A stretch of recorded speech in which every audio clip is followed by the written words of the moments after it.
Hello बच्चों, हमने अब तक हार्ट के बारे में पढ़ा, हमने ब्लड के बारे में भी पढ़ा। अब हमारा तीसरा पॉइंट है blood vessels.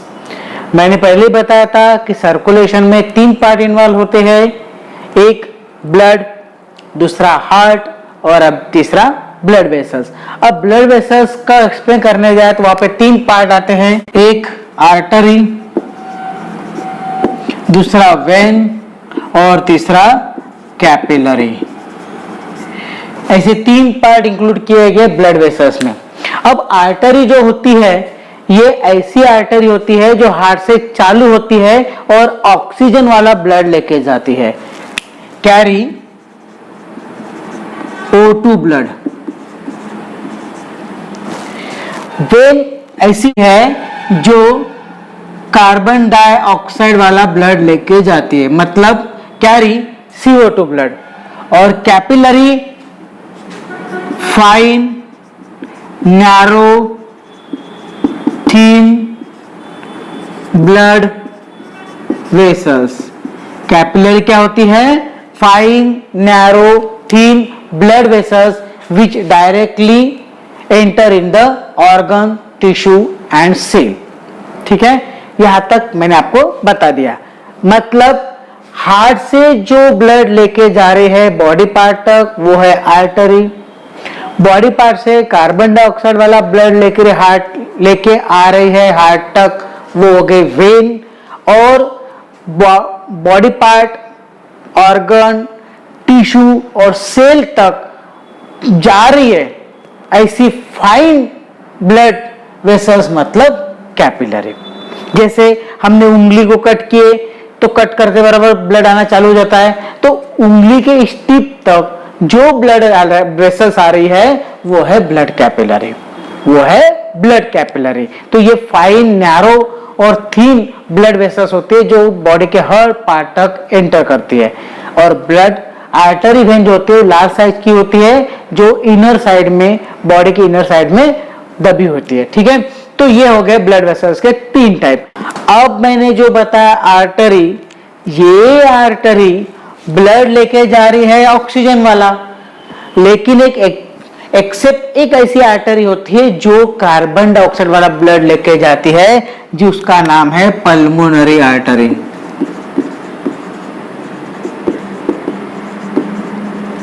Carry CO2 blood। Then vein, artery हो गई, वेन जो हमेशा कार्बन डाइऑक्साइड वाला ब्लड लेके जाती है, लेकिन एक ऐसी वेन होती है जिसका नाम है पल्मोनरी वेन। ये कैरी करती है O2 वाला ब्लड। जब ब्लड हार्ट में आता है, कार्बन डाइऑक्साइड वाला ब्लड जिसे लाती है हार्ट तक वेना कावा, लार्ज वेन। जब कार्बन डाइऑक्साइड वाला ब्लड हार्ट के अंदर आता है तो हार्ट से उसको लेके जाती है लंग्स तक, वो है पल्मोनरी आर्टरी। CO2 वाला ब्लड लेके जाती है लंग्स में। जब CO2 वाला ब्लड कन्वर्ट हो जाता है O2 वाले ब्लड में, मतलब deoxygenated blood convert into oxygenated blood, तब वो ऑक्सीजन वाला ब्लड लेके आती है पल्मोनरी वेन हार्ट तक। सभी आर्टरी ऑक्सीजन वाला ब्लड कैरी करती है और बाकी सभी वेन कार्बन डाइऑक्साइड वाला ब्लड कैरी करती है। ठीक है, यहां तक समझ में आ गया। तो आर्टरी के बारे में हम डिस्कस करते हैं। Artery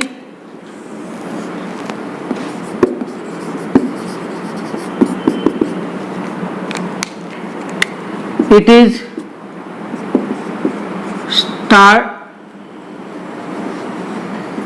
start from heart, carry O2 blood. It consists 3 layer। इसमें 3 लेयर होती है। नंबर 1 ट्यूनिका एडवेंटिटिया,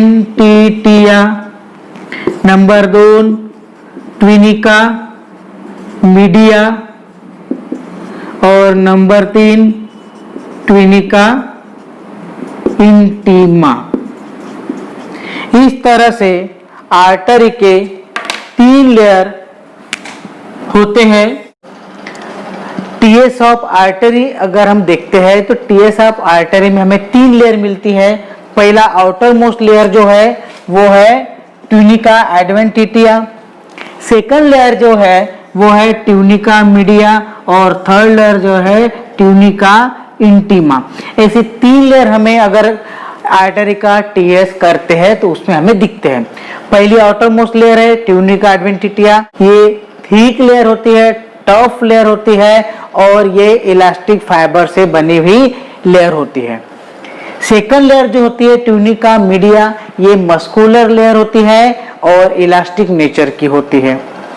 तीसरी लेयर जो है ट्यूनिका इंटीमा, ये लेयर एपिथेलियल टिश्यू से बनी हुई क्लोजली पैक सेल से बनी हुई मैट्रिक्स मिनिमम मैट्रिक्स वाली लेयर होती है, जिसका काम होता है ट्रेस एक्सटेंशन सहन करना। मतलब ये होता है डायरेक्टली कि हमारी जो आर्टरी होती है ये आर्टरी इलास्टिक नेचर की होती है। वो इसीलिए कि फोर्स ऑफ ब्लड जब आर्टरी में एंटर करता है तो उसके फोर्स से वो इलास्टिक नेचर की वजह से एक्सपांड हो जाती है और फोर्स कम होने के बाद नेचुरल पोजीशन में आ जाती है। तो उसके लिए उसका आउटर लेयर जो होती है एडवेंटिटिया, ये थिक होती है और कोई भी प्रेशर सहन करने के कैपेसिटी की होती है। मस्कुलर लेयर विच कॉम्पैक्शन देती है ड्यूरिंग ब्लड सर्कुलेशन और मूवमेंट कराती है और स्ट्रेचनेस के वक्त इलास्टिसिटी प्रोड्यूस करती है। इनर लेयर जो होती है वो एपिथेलियल टिश्यू से बनी होती है, जो फोर्सफुली ब्लड आने के बाद एक्सपांड होने के लिए और नॉर्मल पोजीशन का फॉर्मेशन हुआ रहता है। तो ये हो गए आर्टरी के बारे में। आर्टरी में जो ब्लड एंटर करता है वो हार्ट से पंप हुआ होने के बाद ब्लड एंटर करता है, जिसकी वजह से उस ब्लड में कई तरह का फोर्स होता है, जिस फोर्स की वजह से आर्टरी में एक तरह का फोर्स प्रोड्यूस होता है। जिस फोर्स को, जिस प्रेशर को हम अगर आइडेंटिफाई करते हैं तो उसे ब्लड प्रेशर बोला जाता है। अब ये आर्टरी जो होती है इसमें वॉल्व्स नहीं होते, इसलिए क्योंकि ब्लड इसमें जो आता है फोर्सफुली आता है, तो फोर्सफुली ब्लड आगे की तरफ मूव होता है और पीछे से दूसरा फोर्सफुली ब्लड आके उसको आगे पुश करते जाता है। उसकी वजह से इसमें वॉल की जरूरत नहीं पड़ती। लेकिन एज कंपेयर टू अगर हम वेन देखते हैं तो वेन में वॉल होते हैं, क्योंकि वेन कार्बन डाइऑक्साइड वाला ब्लड बॉडी पार्ट से लेकर हार्ट तक मूव कराती है, तो वो ब्लड वापस बैक ना हो जाए इसलिए उसमें वॉल होते हैं। जैसे ही ब्लड उसमें एंटर करता है वॉल क्लोज हो जाते हैं। पीछे का ब्लड जब तक उसमें आता नहीं तब तक ओपन नहीं होते। जैसे ही पीछे का ब्लड उसमें आता है वॉल ओपन होकर उसको आगे पुश करके फिर से वॉल क्लोज हो जाता है। तो इस तरह से ये अरेंजमेंट होती है। अब हम बात करते हैं वेन की, तो वेन में भी इसी तरह के 3 लेयर पाई जाती है, tunica adventitia, tunica media, tunica intima. लेकिन एज कंपेयर टू आर्टरी वो थोड़ी सी थीन होती है, जिसका आउटर मोस्ट लेयर जो होती है वो थीन होती है, मस्कुलर लेयर भी थीन होती है और इनर लेयर एपिथेलियल टिश्यू से बनी होती है, जिसमें इलास्टिसिटी बहुत कम होती है एज कंपेयर टू आर्टरी। उसका थिकनेस भी कम होता है एज कंपेयर टू आर्टरी। और ये जो कैविटी होते हैं इसको ल्यूमेन बोलते हैं, इसको ल्यूमेन बोलते हैं। तो lumen of artery is small but lumen of vein is large as compared to artery। Artery का काम होता है ऑक्सीजन वाला ब्लड लेके जाना, जिसमें कई तरह के फोर्स होते हैं, तो जिसकी वजह से उसमें इलास्टिसिटी होती है लेकिन वॉल नहीं होते। वेन में क्या होता है, कार्बन डाइऑक्साइड वाला ब्लड ले जाना होता है जो बॉडी पार्ट से आता है, जिसमें फोर्स कम होता है इसलिए उसमें इलास्टिसिटी नहीं होती वेन में, और उसका ल्यूमेन भी क्या होता है, बड़ा होता है, उसका थिकनेस भी कम होता है। तो ये हो गया आर्टरी के बारे में, वेन के बारे में। अब हम नेक्स्ट पढ़ते हैं कैपिलरी के बारे में। कैपिलरी बहुत ही स्मॉल होती है और बहुत ही थीन होती है, जिसमें मस्कुलर लेयर नहीं के बराबर होती है और इसका जो मेम्ब्रेन होता है इतना थीन होता है कि इजीली ब्लड कंपोनेंट को डिफ्यूजन मेथड द्वारा सेल में या टिश्यू में ट्रांसफर कर सके, इस तरह से इसकी लेयर बनी होती है, मेम्ब्रेन बनी होती है। तो capillary is the thin wall blood vessels very small in size which present inside the tissue and cell. तो यहाँ पे हमने ब्लड वेसल के 3 टाइप देखे, आर्टरी, वेन एंड कैपिलरी। अब हम आगे चलते हैं, आप इसे नोट डाउन कर लीजिए बच्चों। ब्लड वेसल्स का नाम जब आता है तो पोर्टल वेन का नाम जरूरी आता है बच्चों, क्योंकि पोर्टल वेन या ऐसी वेन होती है जो सबसे शॉर्ट वेन होती है और जो स्टार्ट होती है डाइजेस्टिव ट्रैक्ट से and connect with liver and end at inferior vena cava। Portal vein ऐसी वेन होती है जो फूड हम खाते हैं डाइजेस्टिव ट्रैक्ट में एंटर करता है, उस फूड को वहां से एब्सॉर्ब करके लीवर में लेके जाती है। ये पहला पार्ट हो गया। लीवर में जाने के बाद उस फूड का या उस मटेरियल का मेटाबॉलिक रिएक्शन होने के बाद कन्वर्शन हो जाता है। वो कन्वर्टेड मटेरियल को वापस लीवर से लेकर इंफीरियर वेना कावा तक छोड़ने का काम ये पोर्टल वेन करती है। Start from the digestive tract to the liver, liver to inferior vena cava. इतना ही शॉर्ट लेंथ होती है इस पोर्टल वेन की, लेकिन ये पोर्टल वेन ही सबसे बड़ा इंपॉर्टेंट रोल प्ले करती है, क्योंकि हम जो भी फूड मटेरियल खा रहे हैं उस फूड मटेरियल में जितने भी एब्सॉर्बेबल इंपॉर्टेंट एलिमेंट्स होते हैं उनको एब्सॉर्ब करके लीवर तक लेके जाते हैं पोर्टल वेन। उस लीवर में उनका मेटाबॉलिक रिएक्शन होने के बाद इजी फॉर्म में कन्वर्शन हो जाता है, जो हर टिश्यू और सेल के लिए रिक्वायरमेंटल चीज होती है। तो वो लीवर से खींच के वापस हार्ट में छोड़ने का काम भी कौन करते हैं? पोर्टल वेन करते हैं। अब पोर्टल वेन जब हार्ट में सब चीजें छोड़ती है तो जाहिर है ब्लड में क्या हो गया, वो इंपॉर्टेंट एलिमेंट्स आ गए जो सर्कुलेट होके बॉडी सेल टिश्यू तक पहुंच जाएंगे। तो this is the portal vein which play important role to circulate and move the digestive ingredient to the blood. अब उसके बाद नेक्स्ट पॉइंट है हमारा, वो है पल्स रेट। पल्स या फिर पल्स रेट। अब ये पल्स रेट मतलब ऐसा होता है कि जब ब्लड वेसल्स में ब्लड आता है जो हार्ट से पंप करने के बाद फोर्सफुली एंटर करता है ब्लड वेसल्स में, तो ब्लड वेसल्स में आने के बाद उस तरह का भी प्रेशर वो ब्लड वेसल्स पे ऊपर छोड़ता है। अब ये जो हमारे रिस्ट के ऊपर आई हुई जो ब्लड वेसल्स होती है वो भी क्या करते, इस तरह का पल्स शो करती है। अगर हम उसको टच करके देखें इस तरह से तो वो हमें क्या करती है, पल्स शो कराती है। हार्ट के पास जो ब्लड वेसल्स होते हैं उसमें इस तरह का पल्स या प्रेशर ज्यादा होता है, लेकिन जैसे जैसे ब्लड वेसल हार्ट से दूर दूर जाती है उतने वैसे उसका क्या हो जाता है, प्रेशर कम कम होते जाता है। तो जिस तरह का हार्ट बीट होती है उसी तरह के बीट हमें उस ब्लड वेसल में दिखते हैं या मिलते हैं या डिनोट होते हैं, उसी को बोला है पल्स रेट या pulse. Kinds of pulses in the heart, same type of beats and pulses show in the blood vessels that known as the pulse rate. ठीक है, तो ये पल्स रेट हार्ट के हिसाब से होते हैं। अगर एक मिनट में हम देखा जाए तो कम से कम 90 या 100 पल्स रेट हो सकते हैं इन 1 मिनट।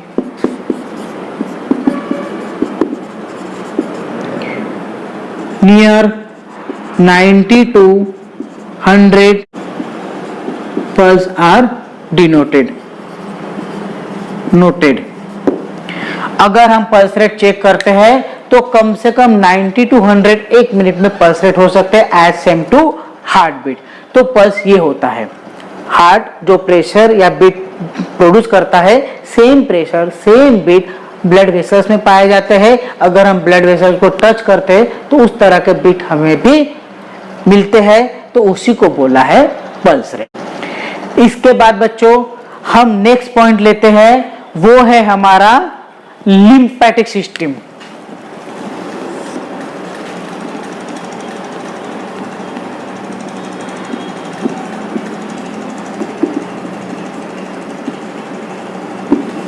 ये जो लिम्फेटिक सिस्टम होती है, लिम्फेटिक सिस्टम में 3 तरह के पार्ट इन्वॉल्व होते हैं। पहला पार्ट है लिम्फ, जो एक लिक्विड या फ्लूइड होता है।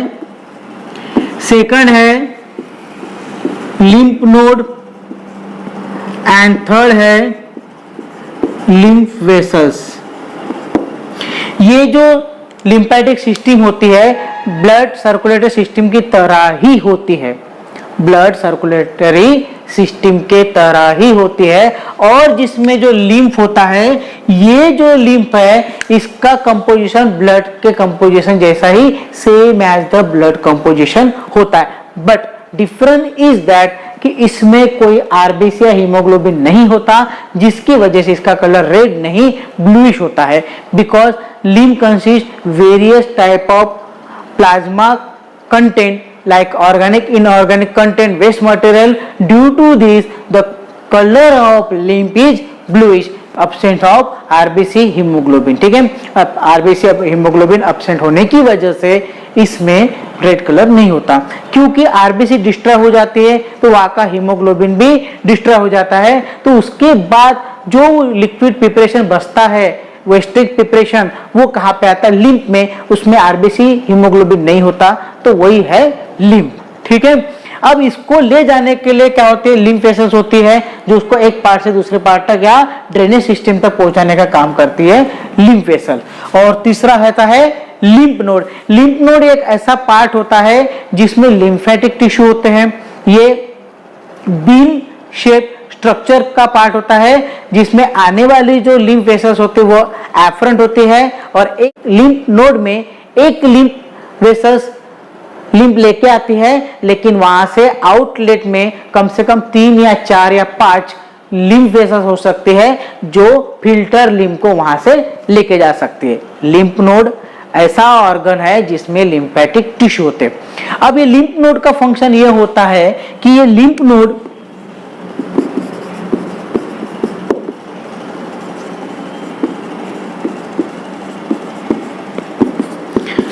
फिल्टर करता है लिम्फ को। इसीलिए फिल्टर करता है कि ये जो लिम्फ होता है इसमें कई तरह के ऐसे एलिमेंट्स होते हैं जो बॉडी के लिए रिक्वायरमेंटल हो चीजें होती है, तो लिम्फ उनको फिल्टर करके वापस एब्सॉर्ब कर लेता है और ब्लड में छोड़ देता है, और जो अनवांटेड मटेरियल है उनको लिम्फ में छोड़ के उसको ड्रेनेज करने के लिए भेज देता है। दूसरा, ये लिम्फोसाइट को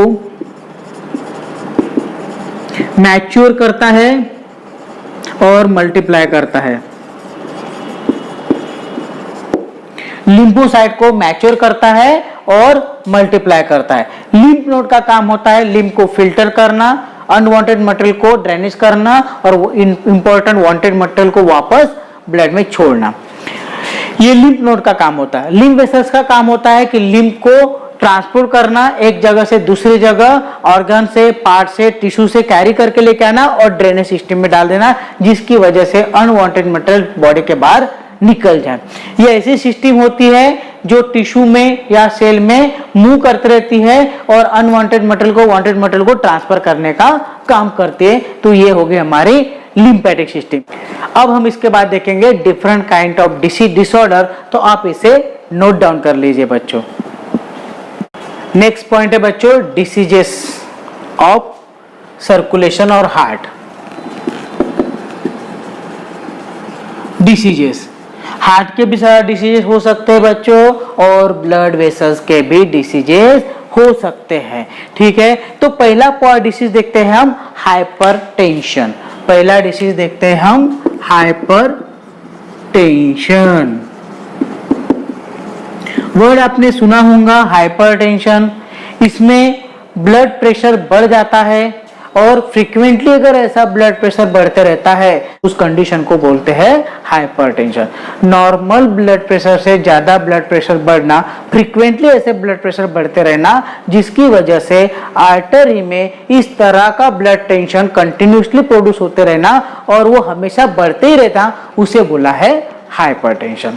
समझ में आ गया? आपने देखा होगा ब्लड प्रेशर वाले पेशेंट कंटिन्यूसली पिल्स लेते हैं, टैबलेट लेते हैं, क्योंकि अगर उनका ब्लड प्रेशर ऐसे कंटिन्यू बढ़ता रहा तो एक कंडीशन ऐसे आ जाते कि आर्टरी उस तरह का प्रेशर सहन नहीं कर पाती और वो क्या हो जाती है, डैमेज हो जाती है। तो फ्रीक्वेंटली ऐसे टेंशन बढ़ते बढ़ते जाना जिसकी वजह से हाइपरटेंशन होता, और इस हाइपरटेंशन की वजह से ब्लड आर्टरी जो होती है वो कहीं से भी डैमेज हो जाती है। अगर हम एग्जांपल के तौर पे देखते हैं तो ब्रेन में जो आर्टरी होती है उस आर्टरी में इस तरह का हाइपरटेंशन अगर प्रोड्यूस हो जाए तो ब्रेन की जो कैपिलरी होती है वो थीन होती है, तो वो क्या हो जाती है, उसको ब्रेक कर देती है, जिसकी वजह से ब्लड कैपिलरी में से निकल के ब्रेन में आ जाता है।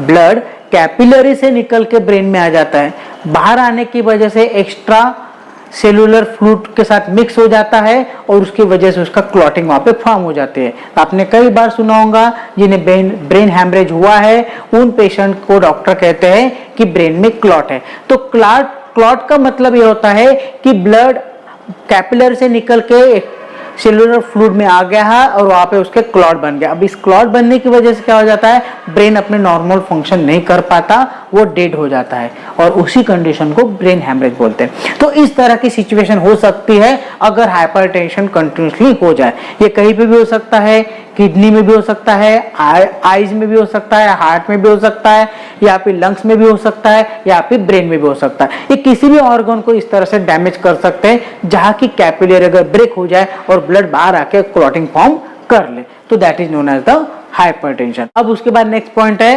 Coronary artery disease. Coronary artery disease. Coronary artery disease में कोरोनरी आर्टरी जो होती है, या तो वो जो ब्लड सप्लाई कर रहे हार्ट में उसमें एक तरह का प्लग फॉर्म हो जाए जिससे वो ब्लॉक हो जाए, या फिर उसके इनर लेयर में कोलेस्ट्रॉल डिपॉजिट हो जाए जिसकी वजह से उसका ल्यूमेन नैरो हो जाए जो ब्लड सप्लाई करने की क्वांटिटी को कम कर सकता है। तो इस तरह की वजह से क्या हो जाएगा, हार्ट को ब्लड सप्लाई कम मिलेगा और हार्ट अपना वर्क करना कम कर देंगे या स्टॉप कर देगा। तो ऐसी सिचुएशन को बोला है कोरोनरी आर्टरी डिसीज, जिसमें दो तरह के डिसीजेस पाए जाते हैं, एक है एथेरोक्लेरोसिस और दूसरा है आर्टेरोक्लेरोसिस।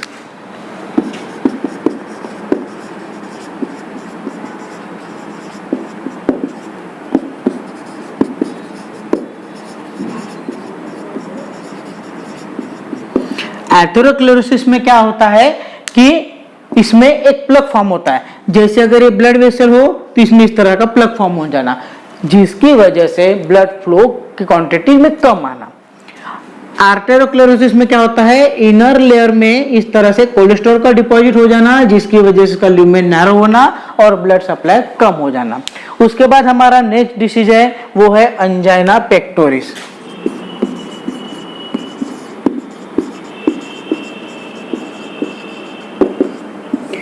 अंजाइना पेक्टोरिस मतलब sudden pain occur in the heart और chest that known as the angina pectoris. अगर इस तरह की सिचुएशन आती है या फिर हार्ट मसल्स डैमेज हो गए, इस तरह की सिचुएशन आती है, या हार्ट में किसी तरह का प्रेशर प्रोड्यूस हो गया, इस तरह की सिचुएशन आती है, या फिर कोरोनरी आर्टरी डिसीज की सिचुएशन आती है, तो इसकी वजह से क्या हो जाता है, हार्ट में प्रेशर होता है और हार्ट अपना वर्क करने की कोशिश करता है फोर्सफुली, तब जाके एक पेन, सीवियर पेन वहां पे ऑकर होता है। उसी पेन को बोला है angina pectoris. Sudden pain occur in the chest that known as the angina pectoris. इसमें यह हो सकता है कि इसमें माइल्ड अटैक भी हो सकता है, इसमें यह हो सकता है कि सीवियर अटैक भी हो सकता है, और इसमें एक हो सकता है साइलेंट अटैक भी हो सकता है। अब माइल्ड अटैक मतलब हल्का अटैक जिसमें पेन जनरेट हो गया चेस्ट में, अंजाइना पेक्टोरिस। सीवियर मतलब पूरी तरह से हार्ट डैमेज हो गया और हार्ट बंद हो गया, ऐसे वक्त पेन होता है, वो हो गया अंजाइना पेक्टोरिस। लेकिन कई ऐसा कंडीशन होती है जिसमें किसी तरह का कोई पेन, कोई सिवियरिटी, कोई सिम्टम्स न दिखते हैं, लेकिन हार्ट अचानक काम करना बंद कर देता है और बिना किसी को इन्फॉर्म किए वो पेशेंट डेड हो जाता है, बिना नोटिस के, बिना इंटीमेशन के, बिना किसी सिम्टम्स शो किए पेशेंट डेड हो जाता है। ऐसे सिम्टम्स को बोला है साइलेंट अटैक, उसको बोला है साइलेंट अटैक। आपने देखा होगा कई यंग पीपल्स, यंग लड़के अचानक घर में सोए सोए ही डेड पाए गए हैं, तो ये लोग बोलते हैं हार्ट अटैक आया, तो ये हार्ट अटैक मतलब साइलेंट हार्ट अटैक होता है बच्चों। तो यहाँ पे हमने 3 देखे, angina pectoris, hypertension and coronary artery disease. अब हम आगे देखते हैं एंजियोग्राफी। आगे देखते हैं एंजियोग्राफी।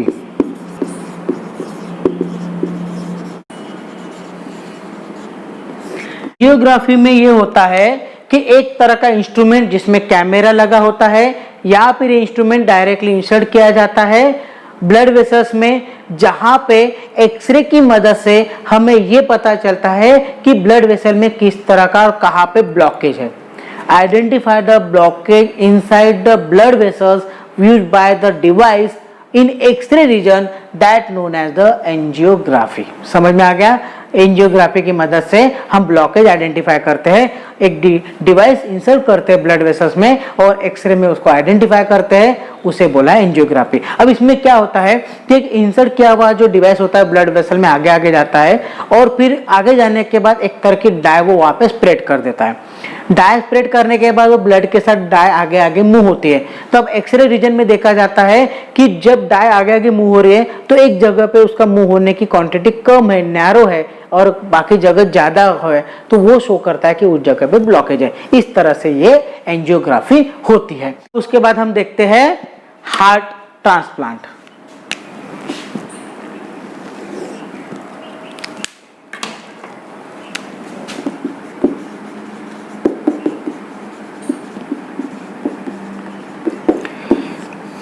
जब किसी पेशेंट के हार्ट में एक प्रॉब्लम हो, डिफेक्ट हो और वो रिकवर नहीं हो सकते हैं, तब किसी डोनर द्वारा हार्ट लेके हार्ट को ट्रांसप्लांट किया जाता है।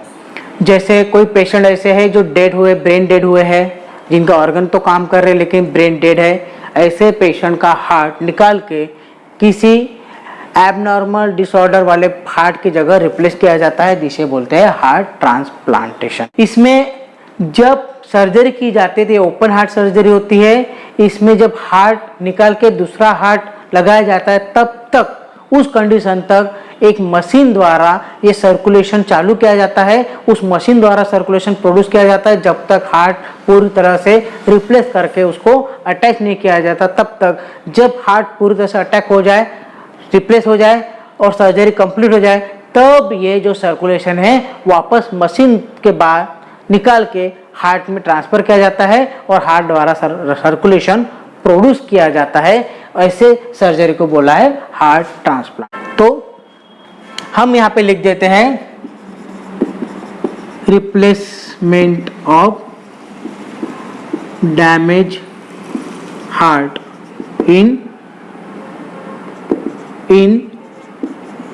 Normal heart that known as the heart transplant, that known as the heart transplant.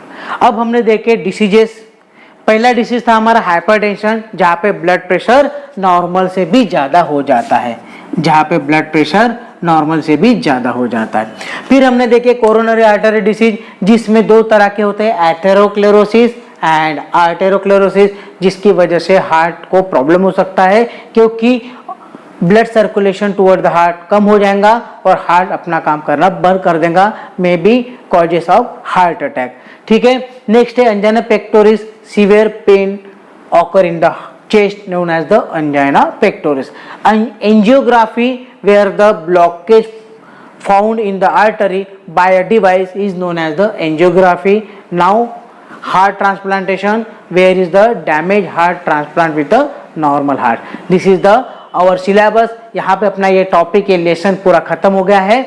आप नोट डाउन कर लीजिए। गुड डे बच्चों।